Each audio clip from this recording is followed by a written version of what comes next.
എങ്ങനെ പരിചയം എങ്ങനാ? കോളേജിൽ എൻ്റെ കൂടെ കോളേജിൽ പഠിക്കുന്നതാ. ഒന്നിച്ച് പഠിക്കുന്നതാ. മോളെ മോടെ പേരെന്തുവാ? കൃപ. കൃപ. കൃപയുടെ വാലെന്തുവാ? കൃപ എസ്.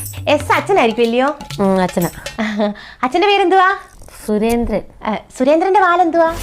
സുരേന്ദ്രൻ പി. ഓ പി. പി എന്ന് പറഞ്ഞ പ്രഭാകരൻ. പ്രഭാകരൻ അപ്പൂപ്പനായിരിക്കും ഇല്ലയോ? അച്ഛൻ്റെ അച്ഛൻ. പ്രഭാകരന്റെ വാലെന്തുവാ? പ്രഭാകരൻ ആർ. ആറ്. ആറെന്ന് പറഞ്ഞ രാധാകൃഷ്ണൻ. രാധാകൃഷ്ണൻ. ആറിന്റെ വാലെന്തുവാ? എൻ്റെ പൊന്നേച്ചി എനിക്കറിയത്തില്ല. എനിക്ക് ഇത്രയൊക്കെ വാലും തലയൊക്കെ അറിയത്തുള്ളൂ. ചേച്ചിക്ക് ഇപ്പം എന്തും അറിയണ്ടേ? അതല്ല, കൊച്ചു നമ്മുടെ കൂട്ടരാന്നോ? നമ്മുടെ കൂട്ടരെന്ന് വെച്ചാൽ എന്തുവാ? നമ്മുടെ കൂട്ടരെന്ന് പറഞ്ഞാൽ എന്തുവാ? നമ്മുടെ തോളോട് തോള് നിൽക്കുന്നതാണോ? തലയിൽ കയറിയിരിക്കുന്നവരാന്നോ? ഞാൻ എന്തായാലും നിങ്ങളുടെ കൂട്ടരാ, മനുഷ്യരാ.